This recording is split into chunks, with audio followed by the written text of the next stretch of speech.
বন্ধুরা, আজকের এই গুরুত্বপূর্ণ আপডেটটি শুরু করার আগে আপনাদের কাছে একটি ছোট অনুরোধ।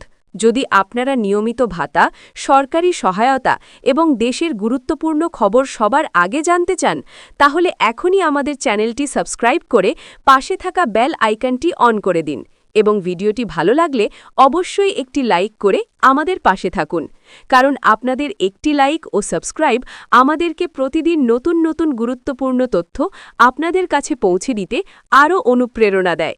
এখন চলুন জেনে নেওয়া যাক আজকের সবচেয়ে গুরুত্বপূর্ণ ভাতা সংক্রান্ত আপডেটটি।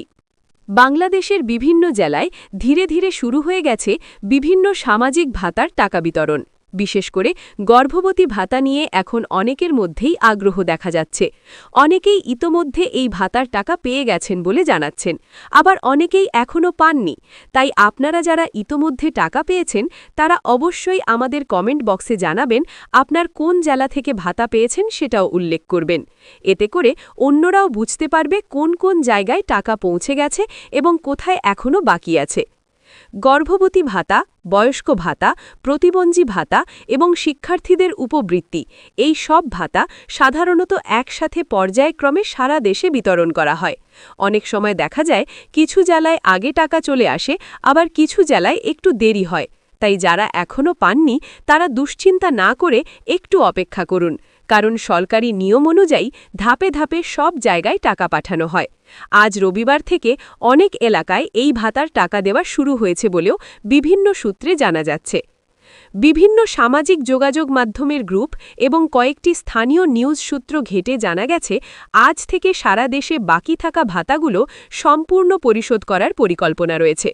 অনেক এলাকায় ইতোমধ্যেই মোবাইল ব্যাংকিং বা ব্যাংক হিসাবের মাধ্যমে টাকা ঢুকতে শুরু করেছে। আবার কোথাও কোথাও তালিকা যাচাইয়ের কাজ শেষ হওয়ার পর টাকা দেওয়া হবে। তাই আপনারা নিয়মিত আপনার মোবাইল ব্যাংকিং অ্যাকাউন্ট বা ব্যাংক হিসাব চেক করতে থাকুন।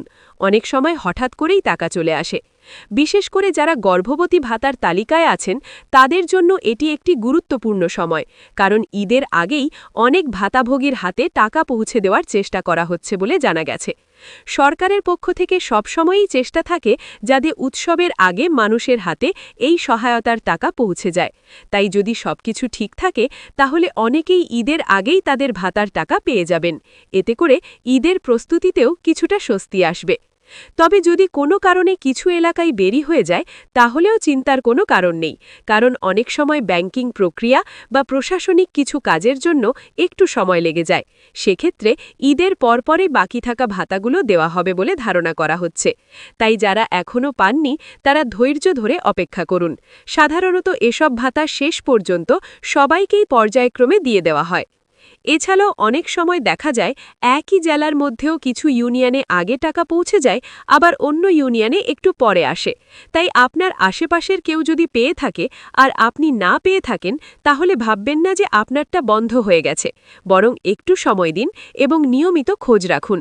প্রয়োজনে আপনার ইউনিয়ন পরিষদ বা সংশ্লিষ্ট দপ্তরে যোগাযোগ করেও তথ্য নিতে পারেন। সবশেষে আবারও বলছি, আপনারা যারা ইতোমধ্যে গর্ভবতী ভাতা, বয়স্ক ভাতা, প্রতিবন্ধী ভাতা বা উপবৃত্তির টাকা পেয়েছেন তারা অবশ্যই আমাদের কমেন্ট বক্সে জানাবেন আপনার জেলা এবং কবে পেয়েছেন সেটাও লিখে দেবেন। এতে করে অন্য ভাতাভোগীরাও সঠিক তথ্য জানতে পারবে। আর যারা এখনও পাননি তারা একটু অপেক্ষা করুন। আশা করা যাচ্ছে খুব দ্রুতই সারা বাংলাদেশের সকল ভাতার টাকা সম্পূর্ণভাবে বিতরণ করা হবে। আরেকটি গুরুত্বপূর্ণ বিষয় হচ্ছে, অনেক সময় ভাতার টাকা মোবাইল ব্যাংকিং যেমন বিকাশ, নগদ বা ব্যাংক অ্যাকাউন্টের মাধ্যমে পাঠানো হয়। তাই আপনারা নিয়মিত আপনার মোবাইলের মেসেজ চেক করবেন এবং অ্যাকাউন্টে লগইন করে দেখবেন টাকা এসেছে কিনা। অনেকেই পরে জানতে পারেন যে কয়েকদিন আগেই টাকা পাঠানো হয়েছে, কিন্তু তারা খেয়াল করেননি। তাই একটু সতর্ক থাকুন এবং আপনার আশেপাশের যারা ভাতাভোগী আছেন তাদেরও এই তথ্যটি জানিয়ে দিন। সবাই একে অপরকে জানালে খুব সহজেই বোঝা যাবে কোন এলাকায় ভাতার টাকা পৌঁছে গেছে এবং কারা এখনও অপেক্ষায় আছেন।